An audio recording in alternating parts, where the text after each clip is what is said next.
Kita bisa menyaksikan dan melihat ini namanya Masjid Awan. Ya, kalau Indonesia bilangnya Masjid Awan atau Masjid Al-Umamah. Pada satu waktu di Madinah ini kekeringan, Pak, sampai berapa tahun kering sangat kering. Sehingga pada pohon kurma itu pada kering, saking nggak hujannya. Panasnya sampai berapa derajat, terus tidak hujan, kering semuanya. Akhirnya Rasulullah itu memerintah kepada sahabatnya untuk berkumpul di sini dan membawa binatang-binatang piaraannya, sampai kucing, semua ayam, semuanya dibawa ke sini, Pak, untuk melaksanakan sholat istisqa. Nah, setelah Rasulullah itu khutbah yang pertama masih aman, ternyata waktu khutbah yang kedua Rasulullah itu langsung dinaungin oleh Allah. Oleh Allah itu langsung di atasnya itu dinaungi oleh awan yang sangat gelap, cuman di lingkaran masjid itu, Pak. Jadi Rasulullah itu waktu khutbah yang pertama santai. Karena apa? Karena udah dingin, adem. Setelah khutbah langsung hujan yang sangat deras, Pak. Sangat deras. Sehingga semuanya pohon-pohon kurma yang kemarinnya kering langsung menghijau semuanya. Bahkan Rasulullah itu langsung menanam yang namanya kurma ajwa. Kurma ajwa itu oleh tangannya Rasulullah sendiri yang menanamnya. Sampai sabda Rasulullah itu, barang siapa yang makan kurma ajwa ini yang saya tanam ini seminggu atau sekali 3 butir, diniatkan untuk menjaga kesehatan dan menjaga dari sihir, maka itu dijauhkan dari sihir ya Ustaz. Sihir.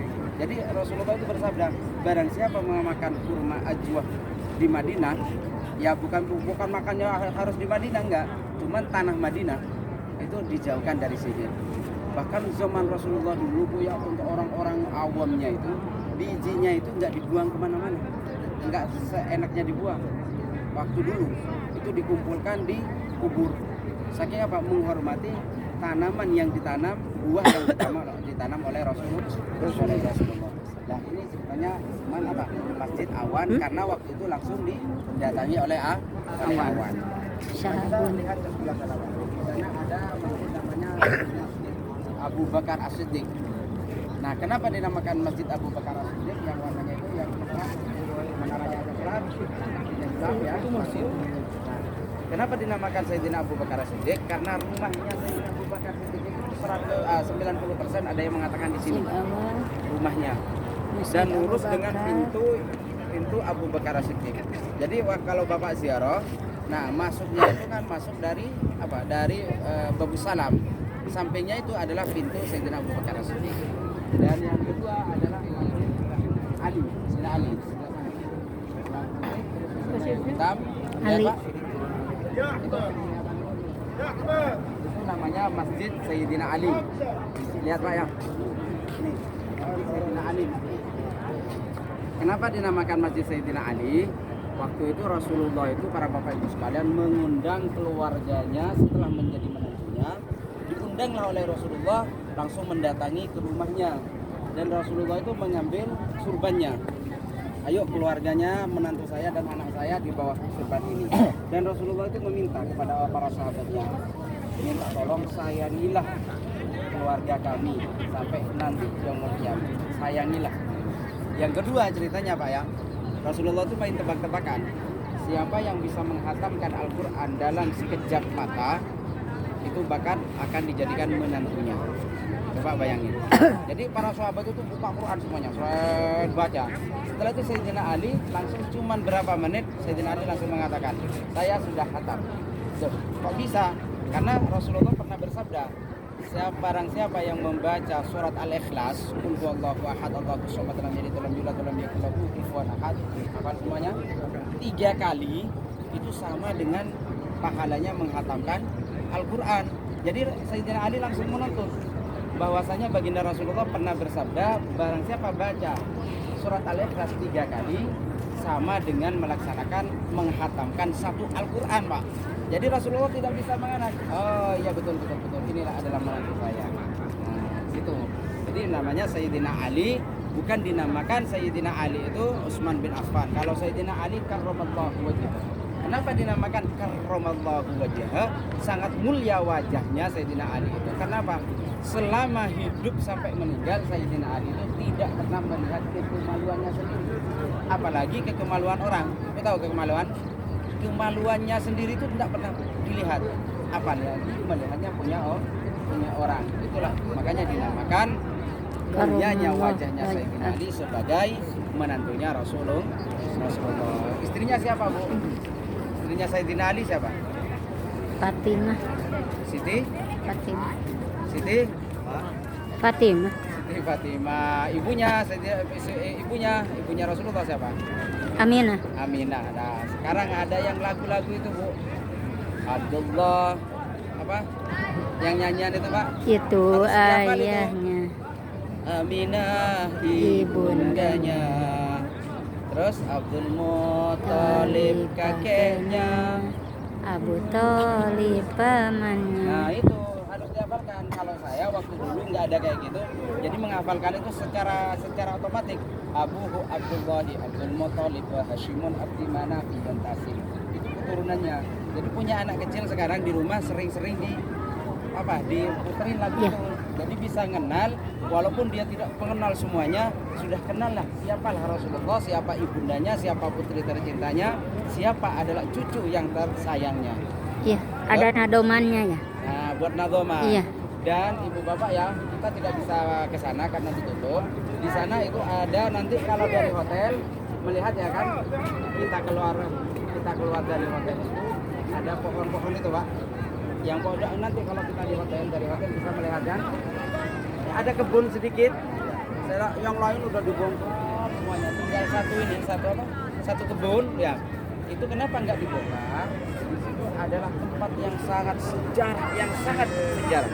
Waktu zaman Rasulullah di tanah itulah pelantikan Rasulullah meninggal di rumahnya. Rumahnya Rasulullah di mana, Bu? Hah?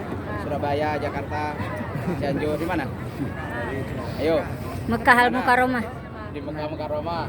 Rumahnya Rasulullah di mana? Di Mekah. Rumahnya Rasulullah di mana? Di Mekah.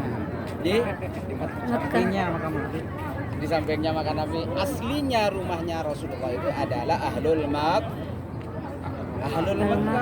Rumahnya Rasulullah, tanahnya lahirnya di Mekah. Di Mekah. Nah, Rasulullah dilahirkan di kota Di Mekah, kota Mekah. ya kan? Hijrah Dan ke Madinah. Hijrah ke Madinah dimakamkan di kota Madinah. Rasulullah itu aslinya orang Mekah, ahli Quraisy Mekah. Setelah dianiaya oleh pamannya sendiri. Siapa itu? Adalah Abu Jahal. Abu Lahab. Abu Jahal sekarang. Nah, gini, rumahnya Rasulullah dibuat perpustakaan sekarang. Di depannya adalah rumahnya Abu Jahal, sekarang dibuat kamar mandi yang buat ibu garuk-garuk ngeluarin segala macam. Itu adalah tanah dari peninggalan Abu Jahal. Nah, makamnya Abu Jahal itu ada yang mengatakan di sampingnya perang Badar, ada yang mengatakan di pasar yang berada di kota Mekah. Sedangkan Rasulullah bersabda, tempat bumi yang dibuat Tuhan adalah paling jeleknya bumi. Paling jelek sejeleknya bumi yang dibuat pasar. Makanya sampai Rasulullah itu memakruhkan sholat di yang bakul-bakul. Jangan ini. Ya kalau saya penjual mau sholat di mana? Karena diruli, kan? Karena diruli. Nah terus di sana itu kenapa? Kok tidak dibongkar? Semuanya dibongkar. Tinggal satu tempat itu. Itu namanya Syakifah Bani siapa Ustaz? Di sana. Syakifah Bani yang tahu? Yang di sana tempat pelantikan Rasulullah, satu kebun tidak dibongkar. Mbak Syakifah Bani nggak tahu? Berarti nggak dapat kunci semua ini. Itu tempatnya Syakifah Bani Sa'idah. Coba yuk, Syakifah Bani Sa'idah. Syakifah Bani Sa'idah itu tempat yang sangat mulia bagi Rasulullah. Karena kenapa? Rasulullah di sana meninggal, belum dimakamkan. Di sini sudah ada pelantikan gubernur yang kedua setelah Rasulullah. Siapakah dia? Yaitu Sayyidina Abu Bakar As-Siddiq sebagai apanya? Mertuanya.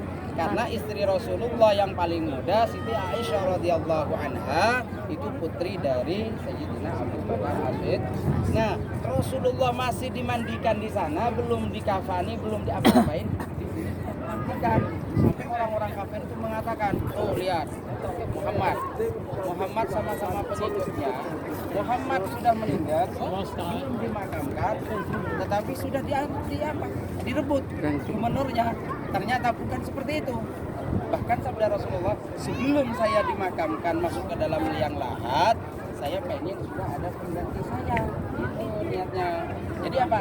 Saya sudah meninggalkan dunia, tetapi ada pengganti yang akan memimpin dan membimbing orang Islam. Akhirnya dipilihlah Sayyidina Abu Bakar. Yang pertamanya bukan ada pasukan, udah Umar aja. Umarnya Sayyidina Umar langsung berpendapat, kalau saya keras orangnya, nanti yang salah langsung penggal sama saya. Akhirnya nggak mau. Akhirnya yang terakhir dipilih Sayyidina Abu Bakar. Itulah tempat nanti kalau di hotel bisa melihat, ya. Itu tidak akan dibongkar. Itulah cerita-cerita yang saya bisa sampaikan.